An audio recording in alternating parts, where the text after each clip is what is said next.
morning, good afternoon, good evening, wherever you are on the globe. I'm here with Kohenet Matan, my co-conspirator and comadre, and I'm Kohenet Grenn, and we're doing the 42nd episode of our episodes together, which first took the form of priestessing the priestesses and has now been for about 24 episodes tending Lilith's fire. And in any form and by any name, it's always fun, and we enjoy seeing what will emerge each time, which is always different. We plan it out. So we are. So take it away, Annie. I took it away. I am finding it super entertaining that now that you know that we have like this beautiful big number, you're like, let's focus on that. Like the 42, meaning of life for Hitchhiker's Guide Well, I fans. love the 40 because you Yeah, brought that up as such an important number. And so that's really stuck with me. yeah. So it's very exciting. Okay. And today you pulled a card from the Urban Crow Oracle deck. And that's MJ Cullinane. It's fabulous, fabulous fun deck. And if I can stay that distance, it should show nicely. Sacred Space is what I pulled. And so we started talking about what that means to each of us and how did we want to talk about it. And one thought I had was simply to talk about what that means for us and how do we create it, both for ourselves and in our teaching and leading of circles online, because that's what we've pretty much been doing 100% of the time since COVID and a bit before in my case, and maybe for you as well, Annie. And so it has shifted. The exchange has, in some ways, I would say, intensified it in a way that we couldn't always do in person because people have less of a time commitment. There's not a commute. They're not flying across the country to come to a retreat. We're right here. And so that gives us a little more freedom, although it is also having, certain boundaries and walls that we have to jump over or push through or jump through. And so it's been an interesting experiment seeing how we create and co-create sacred space. I think for me, the way I do it in my home temple, hasn't changed much. But doing it with others, it definitely has. And one of the ways we just experienced was when I want to drum, because it doesn't always work so well online, and it's a very important part of my own practice and leadership. And so finding substitutes. Well, there is no substitute for the drum, but ways of shifting energy, like a rattle, sometimes just silence and a breath or several. There are many ways. There are bells. There are many kinds of instruments, a shekere, other things. And so, how do you, if you're shifting energy in a circle you're leading, for example, do you have a particular way you do that in? Breath is a great one. And so often we'll take a breath. And I also use chants. Last night I led a new moon red tent, and there a lot came up about when we do our check-in, at the red tent, it's not usually called the check-in. When we introduce ourselves, we include an opportunity to name anyone we want to send healing to. And there was a lot came up in that invitation last night. And so there was a point a little bit later when we were transitioning between one section and another section of our gathering. And I just felt like we needed a healing chant. And so we actually sang Loosen Loosen by Ali Halpert, which was, I could see, it's so satisfying when I get an idea and I'm like, I have this feeling, I have this sense I'm receiving, some people might say like, I'm receiving this message that this is what's called for. And then I see on the faces that people are like, yes, I needed that. And that feels really good. It does. And also we with a Zoom screen, we can see more faces and how people are reacting to what we're doing than we maybe could in an actual circle. Mm-hmm. We have to be constantly turning around to monitor everyone. I see that often when I drum, when it does work. Today it didn't work because the drum was cold. And it also has a different pitch, a different tone, different voice, this particular drum. Mm-hmm. But I definitely see women able to meditate and go deeply into another state. Mm-hmm. I've experienced that in your circles. So yeah, I can say it works even over Zoom. We're a continent apart, and I can hear your drum often on Zoom, and it does feel resonant, which is what we want for that experience. Yeah. And I think for me, I've struggled too with chanting because Yeah. when we're in an in-person space, hearing a melding of voices is part of what is so powerful about the chanting experience. Yeah. Harmonizing and unison, even like just the addition of multiple voices, and they don't have to be beautiful either. Just and as a practice, being able to use our vocal cords, it's another way to connect, I find, to connect to source and to bring that through our bodies. So one of the challenges with Zoom, of course, is that we can't sing in unison on Zoom. And for a long time, I resisted what I call Zoom cacophony, when we have a number of people unmuted and speaking or singing at the same time. And then in the new moon, this is such a great example, this new moon circle, because we have some specific things we do regularly, and it is a sacred space that I've been holding online since the beginning of the pandemic, and that was in person before, so I can offer the contrast. There's a woman who used to come regularly named Laura Bailey, who is a vocal coach, a vocal teacher and coach, fantastic vocalist and singer as well, and performer.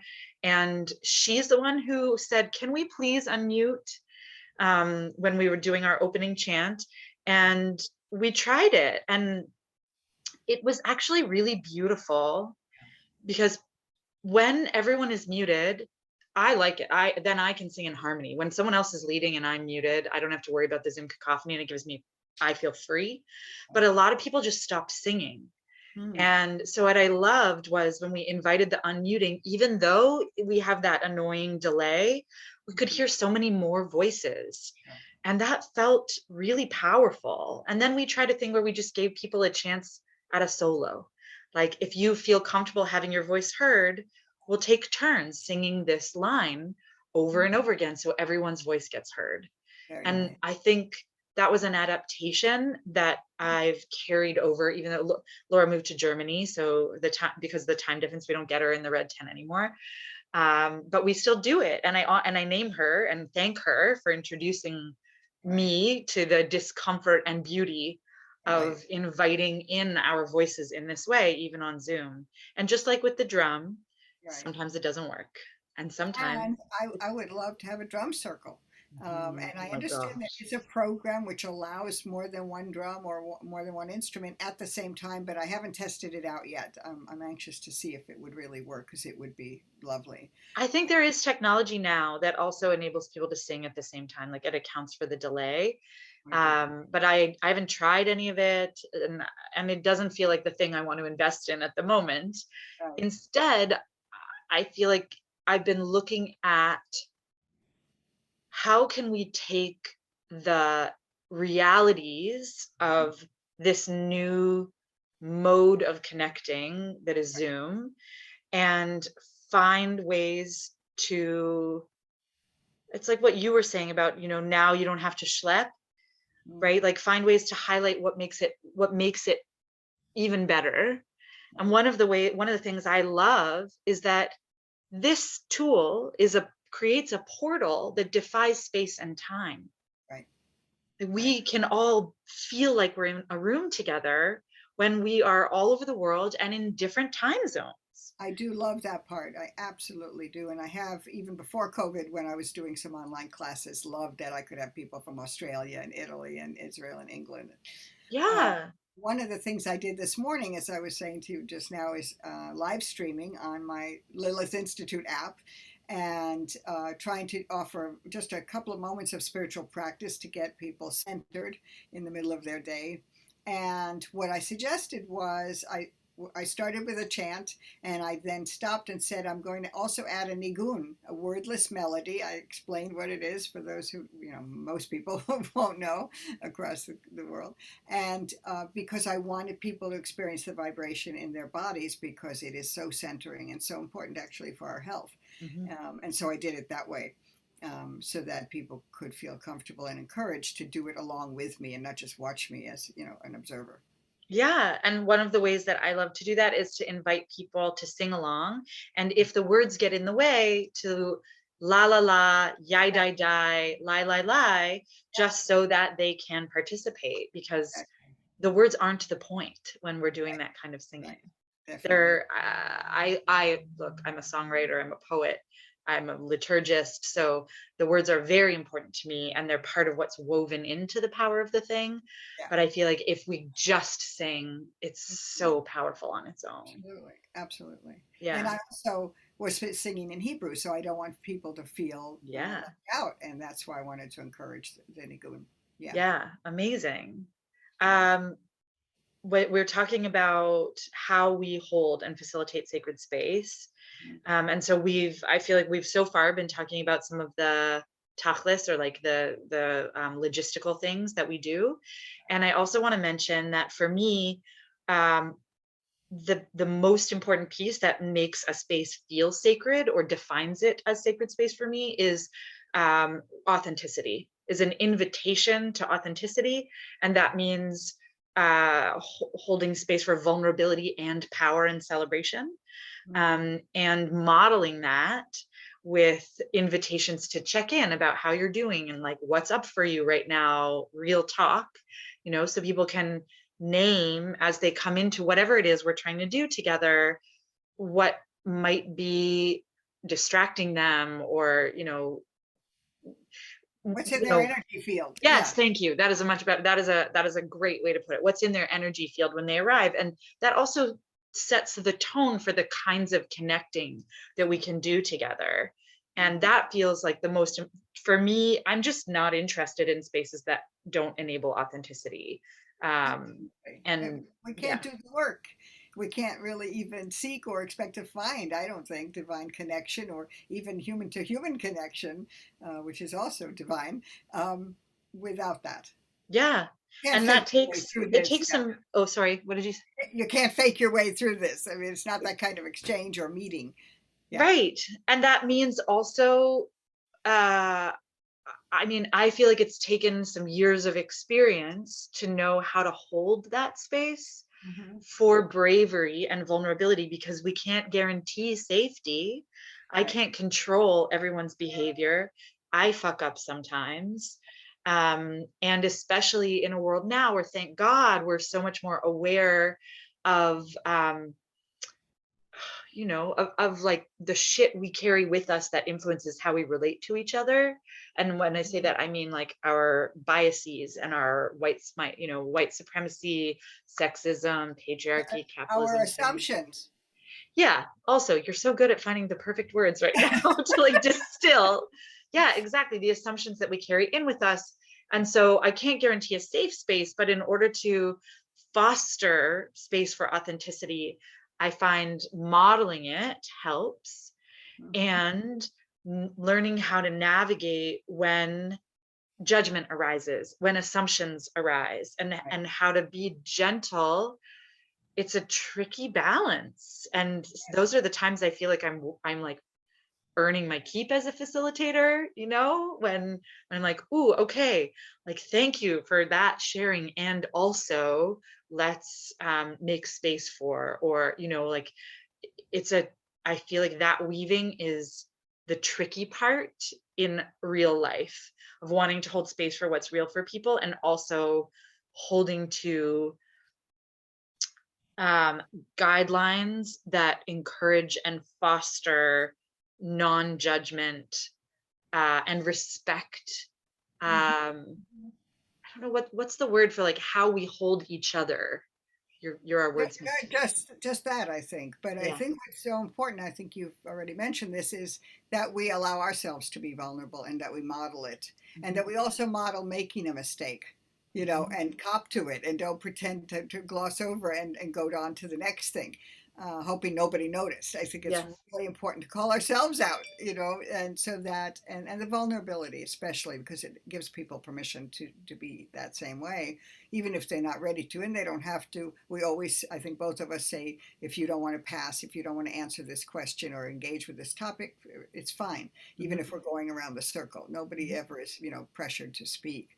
One thing I do miss in the online environment is that you can't see as well someone's body language. Oh yeah. And that's such, it holds such important cues for us in leading groups, right? But we're only seeing this, and you can see a lot in the face, but you also see a lot in the arms and the way someone is sitting, right? And so on. So I do miss that. And as I was also saying to you before we came on, I'm finding myself now missing actually bringing physical objects, although it's nice not to have to go somewhere an hour early to set up the altar and all of that. I'm now bringing them into my office and temple space, actual objects, so that I'm not just, as I did the other day, give a class, I'm not just relying on the images in the PowerPoint. Mm-hmm. But no, here's the actual object. I wouldn't have this screen because they never disappear. But yeah. Yeah, and I love figuring out. I don't use PowerPoints in my Zoom gatherings, but we do altar offerings in the New Moon Red Tent, and sometimes those are virtual objects, and sometimes they're real, and sometimes people are reading cards, for example, and so it took me a while to figure out, like, oh, I'll just spotlight the person when they're showing something, Right. so that everyone can see it, because Right. we really stay on gallery view. I mean, I do, and I think most people do, so that we have that experience of being able to see everyone in the space. But then when someone wants to show something that's detailed, we can zoom in on them, and I love that. It's made such a difference. And then we just have to remind folks when we remove the spotlight, okay, go back to gallery view so that we can see each other again. Yeah. I'm enjoying figuring that stuff out and playing with it. And that also has meant we take a minute before we do our altar offerings to close our eyes and imagine ourselves together in the red tent with an altar in the center. Lovely. So we can sort of like invoke the energy of the space and the beauty of the altar that we are making more beautiful with our offerings. Yeah, it's really wonderful and very important, that visualization.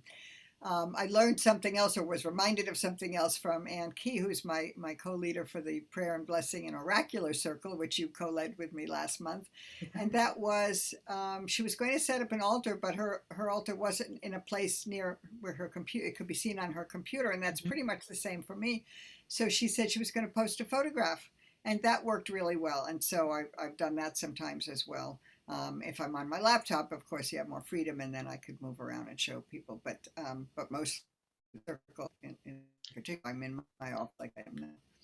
We, that reminds me of, I facilitated a Zoom funeral in April of 2020, Right. and we had sort of a shrine set up for the person who died, and we had that on another device, so that one of the windows in the view was this shrine focused on this person, pictures of her and objects that reminded us of her. And actually, I got to do a little bit of training before that funeral in how to hold online sacred space for grief, or virtual sacred space for grief. And that training was with Kohenet Rachel Rose Reid and a colleague of hers who I think is named Lucy, and I'm sorry that I forget her last name. And it was perfectly timed, because it was a few days before I was facilitating the funeral, and I learned so much. One of the things that I learned there that I've carried with me, two things actually, is to invite people to get more comfortable. Because one of the blessings of meeting on Zoom, and in the funeral in particular, I was able to say, like, when at a funeral do you get to see everybody's faces? Right. Never. Usually we're looking at the backs of, rows. Yep. And this was particularly wonderful for the person who had died, who like really loved everyone to be comfortable. It's like, you're in your home, so pick the comfiest place in your home. And then I think Rachel Rose Reid is often called Ready. So Ready and Lucy said, could you be even 5% more comfortable right now? Just get into your body and notice if you could be even 5% more comfortable. Please do that. And I've taken that question and that invitation with me into the spaces that I facilitate, even a business mastermind that I was facilitating, where I really invite people, like, get into a space where you feel comfy to sit here for the length of time. And I learned also in Kohenet, where in real life we would gather back in my day, we met in the yurt. Yeah, And sometimes it was, the weather was extreme and it was like, get the yoga blankets, right. make yourself a cozy corner. If you're too tired to be sitting up like in an alert pose, lie down. Right. And just being here in the space is enough. Yeah. And so often in the New Moon Circle or Living from the Heart, folks show up in bed. I love that. There have been a couple nights where almost all of us were in bed and I was like, yay! It's just, it tells me that we are really comfortable to show up real. And it's, Yeah. a lot of us are mamas and it's the evening and, you know, it's like, bring your dinner, bring your most delicious snacks and Right. beverages. So that you can be fully present. Exactly. Like whatever it takes to be fully present, or as present as you can be in whatever circumstances you're in. Mm-hmm. And I love that Zoom has enabled us to do that. And I'm really curious to see how we're going to translate that when we start meeting in person again, how we're going to, you know, come in your PJs or your most beautiful priestess attire, whatever is going to help you feel the most present in this experience. Right, right. And I think a lot of these things around clothing and the way we set up our spaces are shifting as a result of these experiences. It will be interesting to see what happens when we're back in person. It's very true. So we're talking about different kinds of, I guess the plural is mishkanot. Sacred spaces, yes. Spaces, sacred spaces where we're creating them with sound, with obviously visual cues and instruments and voice and who we are and what we bring to any gathering. How else are we making spaces sacred? We do it with fabric, we do it with Oh, cards, yeah, fabric for we sure. do it with adornment or amulets. I'm just thinking out loud. I'm wearing my spiral I earrings love them. today. I've been admiring those. Yeah. Pisces, some Pisces going on. It's Lovely. a partner's birthday today and he's a Pisces, so I'm feeling into that energy. That's great. That's great. Or a stone that you need. I have selenite today. Oh, my stones are out of reach today. Okay. Candles. Did we mention candles? Did not. Yeah. Very important. Yeah, and I posted about this, you might have seen on Instagram yesterday, but here's my little cauldron of cards. I love it. And I see Netsie Vote Oracle right there. Yes, yeah, Lovely. these are the decks I work with Cauldron of most cards. often. I love it. Yeah, we've got some that we've pulled from here, Journey of Love, Light Seers, yep, lots of them. Love it. You know what? I just noticed I have one other card from a few days ago by Autumn Skye, Skye. I love her, Autumn Skye Morrison, who art. I know you like her, yeah. And for some reason, this one is called Purity, and the first line says "Create sacred space." Whoa! Twice this week, and one other. There are several lines on there. My body, my temple. That's why I see. Okay, that's why she named it that. That's why it's purity. My body, my temple. Oh, beautiful. Honor your indwelling spirit is one. That's what the Mishkan is about, right? She dwells within. The Shekhinah is the spirit who dwells within, and she dwells in the Mishkan. That's the place of the spirit who dwells within. That's right.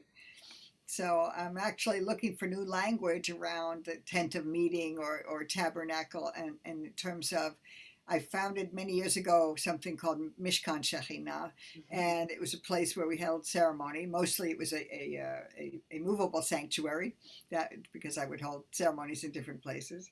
And I was thinking if I were to put that into the app, I'd like to split it up into more of a temple space and a Beit Midrash, a place for study, but I'd like some new language. So I'd like to think about that with you when we're not. Okay. Okay, cool. Yeah. That's awesome. I'm excited to continue that conversation. In terms of, so one thing that came up in sort of a spiritual guidance type session I was in this week was this vision of a deep womb space. Sort of, so just and that's one that I've resonated with and envisioned many times before, and it came from Kohenet Rachel Galper, who I was working with, who envisioned we were talking about my essence, like the work or who I am aside from the work I'm here to do, and I kept getting stuck on a few things that feel, I'm like, but it is what I'm doing, so that can't be my essence. But she had this image of that she shared with me about me being a tender of the pit, which apparently is one of the translations of Balat Ov, which is Hebrew for shamanist or medium spirit vessel. And I do not like the word pit, but when we talked about what that looked like, I was like, but I do resonate with this sort of deep, warm, underground cave-like womb space. And for me, that is what Mishkan feels like. That's interesting. I just want to, I'm making a note that we put it in the notes. I want to bring up the name of Deanna Lam. I don't know if you know her, but she founded Red Tents in every neighborhood. And Oh she yeah. has helped set them up in some other countries as well, Mhm. and has an amazing practice for girls and mothers, and also now women in menopause, all tied to menstrual cycles. And but a lot of her work has the word womb in it. So I would suggest, if anybody's interested who's watching this, that they look up her work, um, because that's been profound. But it's so interesting the way you describe it. Yeah. Yeah, womb, this like deep, warm, and it makes sense. I mean, you can't see the room I'm in, and it Okay. feels awkward to turn my laptop around to show you, but the room I'm in is, I call it my womb room, and it's all the walls are painted red, the curtain is red. I have a tree of life on the wall that I consider the placenta, and there's red fabrics around. I worked in my bed, which has red bedding. Like, it makes, and it feels so good to me to be in this warm, surrounded red womb space. Absolutely. That's part of like that color. This color of red feels sacred to me, and it feels alive and special. And that's another thing for folks um, who are creating sacred space and facilitating sacred space. Choose colors that feel good to you. Purple is one that's often used, associated with royalty or priesthood or And priestesshood. spirit. Yeah. Yeah. Yeah, and spirit, yes. Oh yeah, of course. Yeah. And chakras, and also maybe choose the colors of what you want to be working with. If you're working with chakra colors. So if you're having a gathering that's about power, maybe you want to have lots of gold and yellow. So just some ideas that occur to me, although I always default to red flowy because that's what feels best for Yes, me. me too. Various shades, but usually wine and burgundy. But I also Exactly. love what looks very like a rust red, Mhm. bloody clay earth, which I've been told is in Georgia, but definitely in South Africa. That it's so beautiful, and I love seeing it always behind you. Yeah. So I think we probably should start to conclude because we both have. Can I offer, when you said Mishkan, it made me think of the chant, the "Oh Lord, prepare me" chant. Okay. Do you know this one? I don't. So the word to be a sanctuary. Oh yeah, yeah, of course. Yeah, sanctuary chant. Yeah, And I would change the word. I like to sing "God is prepare me" instead of "Oh Lord." yeah, really. And the Hebrew also is ve'asuli mikdash v'shachanti betocham. So make for me a holy place, and I will dwell within them, or you, within or among. And what's the second part? Ve'asuli mikdash shachanti betocham va'anachnu, and we will praise you. Va'anachnu nevarach ya me'ata v'ad olam, from now until forever. So like within that space.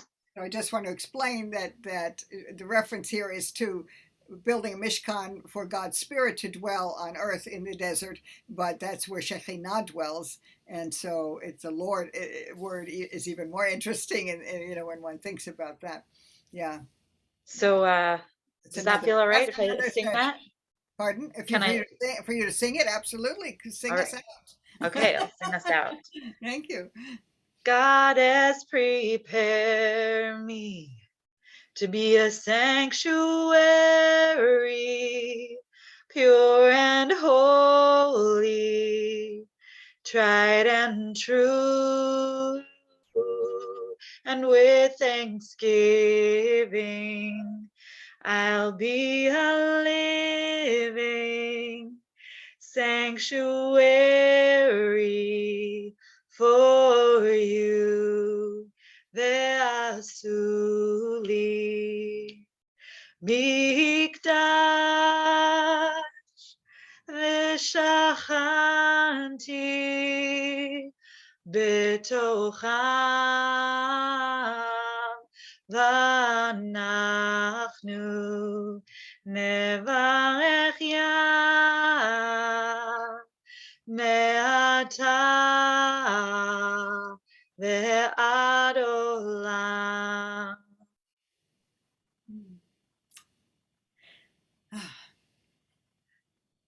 Thank you. Beautiful way to end always. Sacred space within us too. Indeed. Indeed. Blessing all the divine sparks in all of you, and look forward to seeing you or having you see us and having you join the conversation in the comments on our YouTube channel whenever. Till next time.